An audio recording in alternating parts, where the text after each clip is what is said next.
Throughout the story, interludes have been provided set within the mindscape, if you will, of the proto-molecule, containing multiple conscious former human beings who are trapped in this purgatory, while the machine continually tries to report the completion of the soul gate, and getting no answer. As repeatedly stated, it reaches out, 113 times a second. Incidentally, if you listen to the popular audiobook version, this is mistakenly reported at one point as 137 times, a significant number in physics, as some have theorized this number is at the core of the grand unified field theory, since it appears in electromagnetism, quantum mechanics, and relativity. And to add to the amusement, 137 was also the number of the hospital room that Wolfgang Pauli died in. Of course, the actual number is 113, which is a significant number only if you need to call the police while you're in Slovenia. In any event, we learn what Miller has been going through as a result, repeatedly created and destroyed by the protomolecule, created because it needs a tool to find the answer to why there is no confirmation, and destroyed because he exceeds his boundary conditions. He has to gradually push the limits in order to get somewhere without being thoughtlessly killed again and again, hence his need to sort this problem out. His need.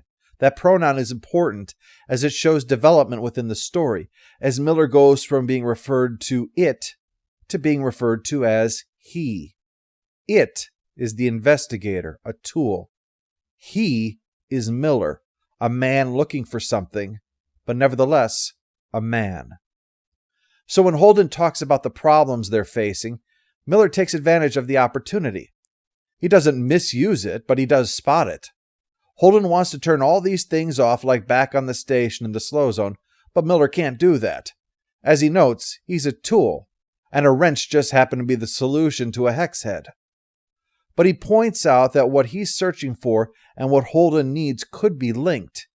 And it does stand to reason. Miller is looking to find out what happened here. Holden is upset because the planet's malfunctioning systems are going to kill people. It's not a stretch to think that the malfunctions are related to what happened here. Hence why he can drag Holden's exhausted ass out of bed to go look for it, thanks to a material transfer conduit that the others haven't found yet. Miller is eventually forced to take control of an excavation unit, though, the so-called Miller bot now, and can thus speak and interact in reality instead of in Holden's poor addled head. Which is good because their trip hasn't gone unnoticed. Murtry and one of his subordinates, Way, are in pursuit, because as I mentioned last time, Murtry's brain is on the fritz, and he thinks letting everyone die pointlessly is a good idea. It's up to Amos, Elvie, and Fayez to pursue, leading to a confrontation where Amos is forced to kill Way, but in the process is taken down by Murtry, who was lying in ambush. Suffice to say, things get complicated, and soon Holden is heading off to confront Murtry about possibly killing Amos, and Elvie is joined up with Miller to help his investigation. And that's actually a better pairing when you think about it. Holden is too distracted and has too much history for the Miller in his head to appreciate any of this, but Elvie, who left the solar system behind to become an explorer, is naturally willing to help explore this place, even if it is with a literal ghost in the machine. Holden's confrontation with Murtry is when the latter justifies himself with comparisons to Frontiers and to Cortez, thus allowing Holden to make a painful grandstanding bit about Montezuma, and disabling Murtry with a well-placed bullet to stop him from causing more trouble. But meanwhile, Elvie spots what Miller is looking for, the thing that Miller can't see, a blackness surrounded by painful light, the eye of an angry god, as Elvie describes it. Miller's theory is that this is what killed the place. Think of it like a landmine from a long-ended war that still hasn't gone off, except this mine will never be safe. In any case, Miller theorizes that this can be used to disable the security around the planet that's slowly killing them. If they tap into the entire planetary network, then connect it to this thing, the whole damn system will be destroyed, although it will take Miller in the process. Aware of what he's trying, the rest of the system tries to stop Miller, so Elvie has to complete the task, having a strange experience but surviving the process. Miller, this particular Miller, of course, does not, and serves as an interesting counterpoint to Murtry. Murtry is prepared to die for nothing, and Miller is prepared to die to save everyone on and around this planet, and to save even more than that. After this, we have a final interlude where this time Miller has control of everything, where, as he tells the others, he's driving this bus now. The context of what happens is open to interpretation. One is that this is the representation inside the system of what we had just seen happen from Elvie's point of view, that Miller has invaded all these systems to bring them down, and in so doing, destroy the minds of everyone inside of the proto-molecule zeitgeist construct thing, including himself. Now, this is certainly possible, given his remark in Abaddon's Gate that he didn't care what happened to the human race, and thus his motivation wasn't to save the colonists and RCE explorers, but to end the suffering of everyone within the system. The narration also describes him taking control of some of these systems, which sounds like what he's been doing to complete the shutdown of the planetary network. It would also explain why, at the end of the interlude, we're told, it reaches out and it reaches out and it reaches out and then it stops. Presumably because it's been destroyed. However, it can also be argued that these are two distinct events. The question is where Miller and the rest of them are. Physically, I mean. Where is the location that their Mindscape collective thing is running in, if you will? There's the bit of proto-molecule construct on the Rocinante, sure, but Holden discovers it's only about the size of his fingertip. Remember, in Leviathan Wakes, the reason why Eros was chosen was because a large amount of mass was required to house any proper activity. The small amount of even a few people wasn't enough. So this was likely nothing more than a relay point, not the last vestige of this group. So, where are they then? It reaches out, it reaches out, it reaches out, but from where? It can't be the planet. The gate was open long after Miller had been showing up. The ring station? Doubtful, as the only gate that was open was the one that it had created, leading back to the Sol system. On Venus? Highly unlikely, as we're told all activity on the planet had ceased once it had produced the ring. So perhaps in the technology of the ring itself then. I mean, that would seem the most likely explanation, as the proto-molecule exists solely to build that thing. Yet obviously it wasn't connected to Miller's activity on the planet at that time, because everything Miller was connected to was destroyed, remember? And the ring wasn't. Thus, it could be argued that Miller was operating as a discrete entity at that time, separated from all the rest, one who chose to save the people of New Terra/Illis because he did care. In addition, the description of the things that Miller reaches into at the end, libraries where the old ones had lived and underground cities, that's inconsistent with the idea that this is a planet not good for much other than being a gas station. I mean, it's not impossible, certainly, merely that it lends credence to the idea that while Miller is reaching out, it is not the same as when the Miller bot was destroyed, and that the discussion and the reaching out is the hijacking of the system and the people within it, instead forming a new consciousness. This conclusion, you might think if you've read the book yourself, might seem like wishful thinking. To want to believe that Miller, who is a likable character to many, and even those who had hated him while he was alive, seem to have a new opinion of him now that he has been recreated, is busy hopping around a farm upstate instead of being dead. But the book indirectly raises a question. Why is there life on this planet? If the gate was formed the same way here as elsewhere, wasn't the life here hijacked?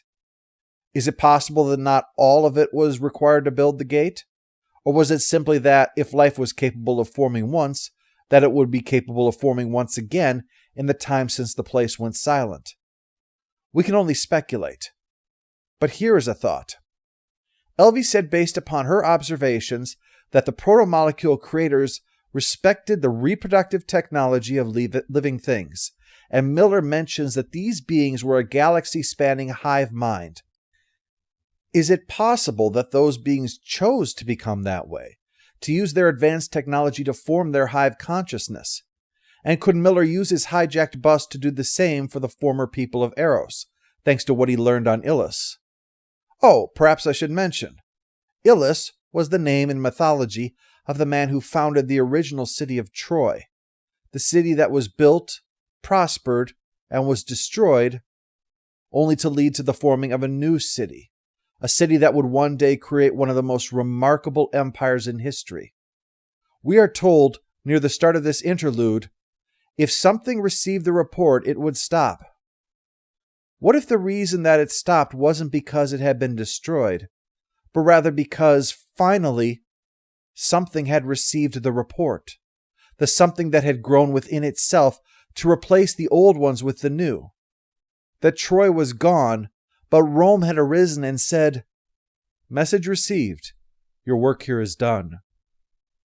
Hope has come to Illis/New Terra as the two groups are rebuilding together. Murtry is taken back to face the music, and Baja allowed to remain with his family. But as Bobby learns from Avasarala in the epilogue, Holden screwed up everything by not screwing up everything like they thought he would. They didn't want people to die out there, but they wanted this to be a catastrophe so everybody would pause, instead of proving that this craziness was viable. Grab a ship, claim a planet, and insist that it's yours and everything will just be okay. Instead of a controlled exodus, instead of letting the governments take control of the situation. After all, Earth could benefit by bleeding off its excessive population to these new worlds with an incentives program of some kind. But instead, the real incentive is for Martians, who won't have to live and die in their caves, to be able to move to a new world that is already habitable. A grand exodus like that is going to kill the planet. A planet with nothing going for it but state-of-the-art weaponry. Something of great value to anyone who might pay the exorbitant prices that a desperate Martian government might ask third-party buyers to pay. Cibola Burn was considered a Western by its authors, no doubt why it had to come down to a showdown between Holden and Murtry. It certainly separated itself from the other books by its focus on one particular planet with its own specific problems, rather than dealing with the larger issues that were at play in the other books. The governments that were influencing events previously between the factions were gone, and it was only the citizens of the two sides left to face each other with no outside force to make them behave. The novelty is certainly welcome. Shaking up the dynamics is always good. The weakness, though, was in some of the character decisions. In the later chapters, we wind up with acquaintances of two separate previous Rocinante travelers both being on the ship together. Those odds are rather ridiculously high as far as coincidence goes. One can happen. Twice at the same time, that's straining credulity. Havelock's presence is especially unnecessary given that his history with Miller is almost completely irrelevant and that there is never any connection between the characters, despite both of them appearing in this story. While Havelock is put to good use, there's no reason another new character couldn't have been put to the same use. Baja's presence is more easily explained given the backstory, and that backstory helps to better contribute via his character because we have experience with his tragedy. Havelock really should have had more to justify his inclusion over other characters. In addition, the primary positive of Havelock, his interaction with Naomi, also came from a contrivance. Holden is not above threatening to use his gunship if he doesn't get his way, yet when he learns of the weaponized shuttle, he seems to forget all about it. He could have gone immediately to Murtry and first used the carrot. I sided with you on not turning mining explosives into weapons. Now work with me and don't turn your shuttle into a weapon. Then if that doesn't work, there's the stick. If you don't, then I'm going to shoot it down. Sending Naomi out in secret is a needless risk that winds up, ironically, blowing up in their face, even if only metaphorically. As for poor Elvie, it's a shame that after the previous two novels that the sole female viewpoint character is defined by cringing schoolgirl crush behavior for so much of her presence, especially given the kind of person that she proves to be the rest of the time. Elvie otherwise looks beyond what is obvious to others. She sees Baja's son as an angry primate to spot what he is planning to do, and yet knows how to treat him like a human being in order to ensure that he will behave like one. And with handling the science of the place, she's scoffed at, but is fully vindicated by the events which led to the very concerns that she had. And yet, she's not rubbing it in that they all stupidly ignored her. She busts her tail trying to save everyone. And at the end of the book, she still is, as she is the one who has a lead on how to turn the local biosphere to something consumable by the settlers. It's a pity that the character is derailed by these puppy love scenes. It might seem that I'm ragging on the book. After all, I've also made clear my disappointment in the way Murtry was handled. By the authors, I mean. I'm not, though. I thought it was quite enjoyable, but these points together lead me to think that this book was rushed to completion. That what existed in the outline phase proved much more difficult than anticipated to fit seamlessly into the overall narrative, and so consequently, those seams showed. I think more time was needed to smooth out or rework these elements. The ideas are fine, in my opinion, but it's in the details where it stumbles. I do, however, appreciate the lengths gone to admit that the larger questions, such as which side is in the right as far as settlement goes, and what is the nature of lawlessness on the frontier, are too big to be given such a pat answer, and that everyone who seems to think that they have one is shown to be heavily biased in one way or another, and instead focus on the harsh realities that refuse to be ignored no matter how much everyone insists on things being their way. Avasarala complains about the feel-good story coming out of the place, but that's only because that story is incomplete, not showing how they came close repeatedly to annihilation, not knowing the impossible to duplicate things that saved them here. It was, after all, wholly appropriate that one of the threats they faced was blindness. One other interesting aspect of the story is that, as I mentioned in Abaddon's Gate, the mystery raised in that book was never solved. Here, it's not really solved either. Abaddon's Gate showed that there was some kind of threat that was likely responsible, and here we find a remnant of that threat. But who sent it, and why, goes unanswered. What we can notice, though, is that unlike the human race, the beings responsible for it did not usurp the territory of the defeated. Whatever conflict arose, it's highly unlikely that it's over resources then, considering that a valuable world like Illis/New Terra is left abandoned. The mystery has far more questions than answers, and it's unlikely that Miller will be providing them. And Cibola Burn certainly shows that, while those might be important questions, the intraspecies struggle that predated the Eros incident is only going to get worse.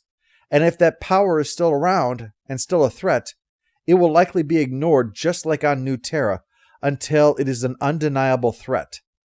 And if that were to ever happen, doubtful as to whether or not we'd be able to survive this time.